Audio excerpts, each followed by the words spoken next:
Have you ever dreamed of what it would be like to make a $500,000 a year? I mean, the big 500,000. And honestly, back in the 1920s, 30s, 40s, 50s, if you somehow found yourself making $500,000 a year, you were pretty set for life. I mean, you're living a big life. There's not much else that you could possibly need with $500,000 a year. But in 2024, or in the 21st century in general, $500,000 a year may not be as much as you think it is. And I was recently scrolling through the internet and I came across an article on the financialsamurai.com which talks about just that. I made a video a few months ago about what it was like living paycheck to paycheck on a $125,000 salary, and this video pretty much takes that example but pushes it to the extreme. I have in my hands a real life income statement. I'm going to go through line by line of someone who makes $500,000 a year but still considers themselves living paycheck to paycheck. And before we start to talk about how stupid this one individual is, because not many people are lucky enough to make $500,000 a year, I do have a few examples of couples or individuals who may make $500,000 a year, and those professions may not be as lucrative as you think. So realistically, given a few years, this scenario may actually apply to you sooner than you think. So let's talk about a few examples of some people who may be making $500,000 a year. This could be a couple of 30-year-old lawyers in their 4th year at a big law firm. This could also be talking about a couple of 2nd-year associates in their 2nd year in investment banking after business school. Or realistically, a couple of individuals could be bringing in $500,000 a year that are a married 46-year-old chief marketing officer at a firm with a 52-year-old police officer husband. You can also be talking about an 8-year engineer at Google who is partnered with Salesforce. Or lastly, maybe a 22-year-old rookie professional basketball player or a rookie football player and his product manager wife. The point of sharing is that this scenario is way more applicable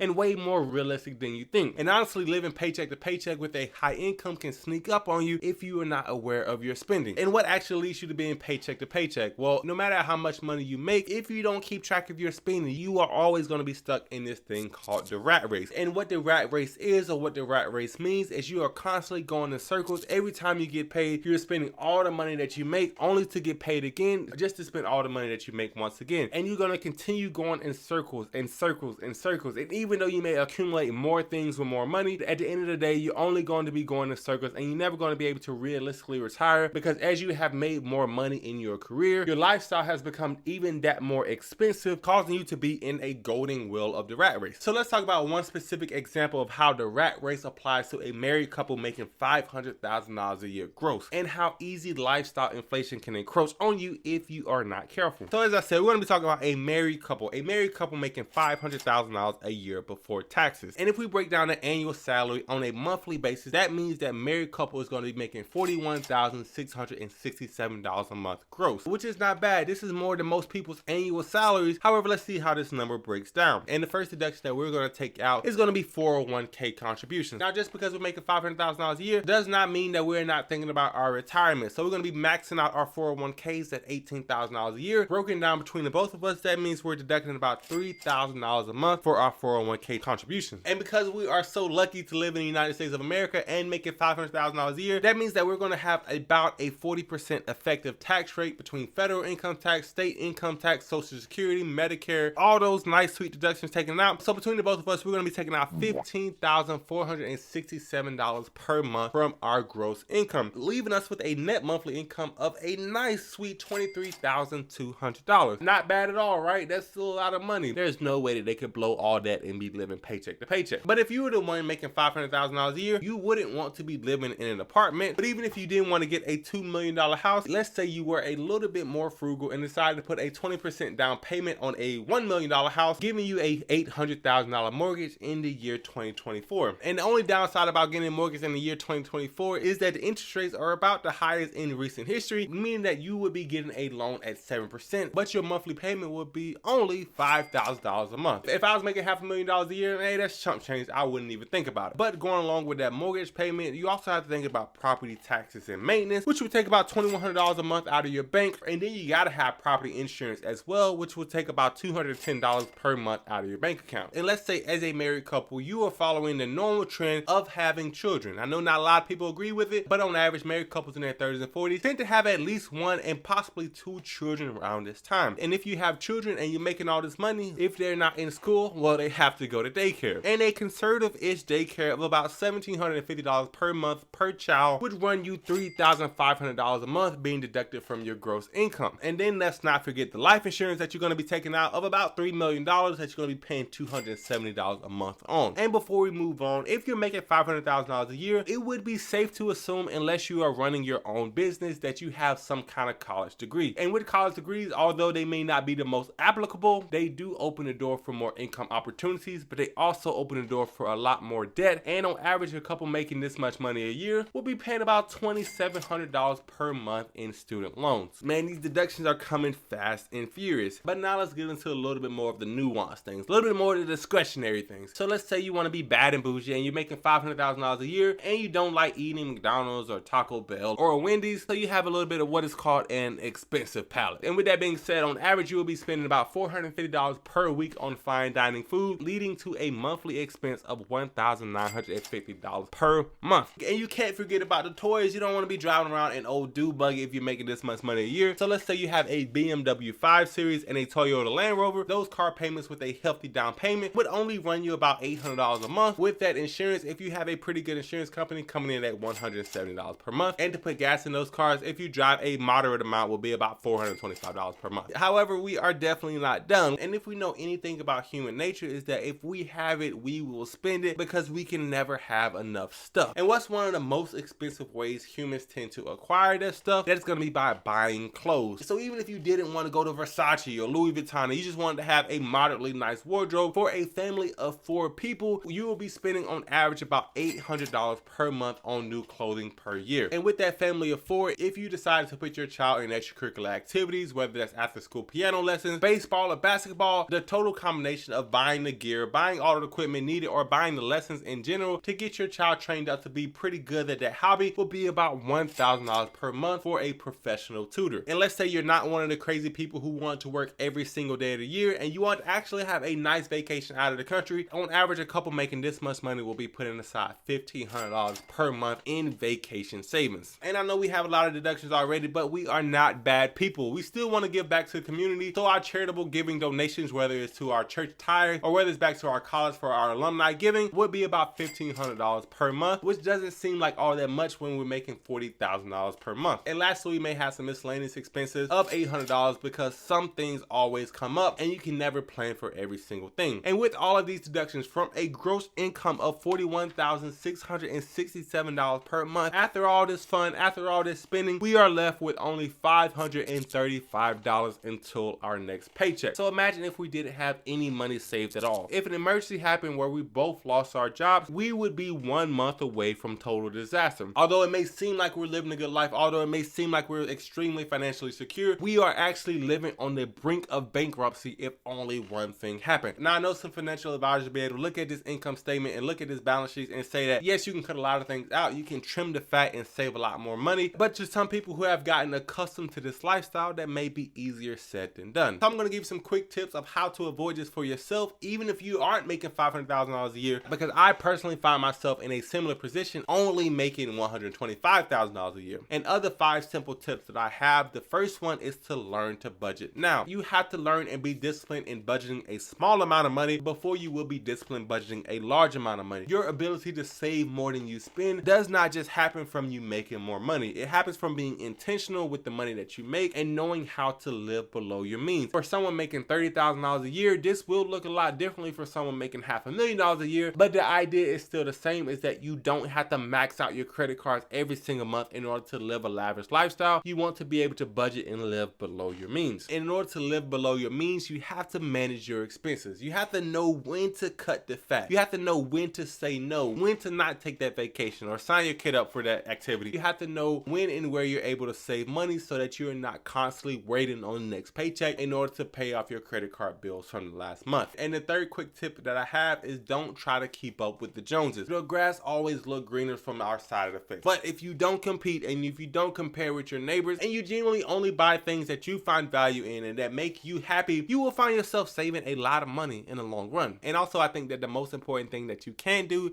is to continue to increase your income ceiling. Now, for someone who is making $500,000 a year working a 9-to-5 job, you really don't have a lot of control over how much money you can potentially make. You're really at the whim of the company and what the company wants to offer you. But if you found yourself making $500,000 a year from your own business, you could realistically boost that up to $5 million a lot easier than someone trying to boost that $500,000 W-2 salary up to $5 million. So continuously finding ways to build businesses, continuously finding ways to educate yourself will increase your income ceiling so that you have the potential to make more money in the future. But as I said, once you do this, don't succumb to lifestyle inflation and increase your spending at the same rate that your income is increasing. Now I know I said that I have 5 points, but the 5th point is actually just a thank you for the Financial Samurai blog for providing the data in this video. And if you found any kind of value in this video, don't forget to hit that like button for your boy, and also subscribe if you want to see more content like this. If you want to see a behind the scenes look of what I'm doing to grow this YouTube channel, then go over and follow me on TikTok at Anfernee Films, as I will be uploading 6 times a week on the journey to get this channel to 100,000 subscribers. If you do want to see that, then I'll see you over there. But until next time, guys.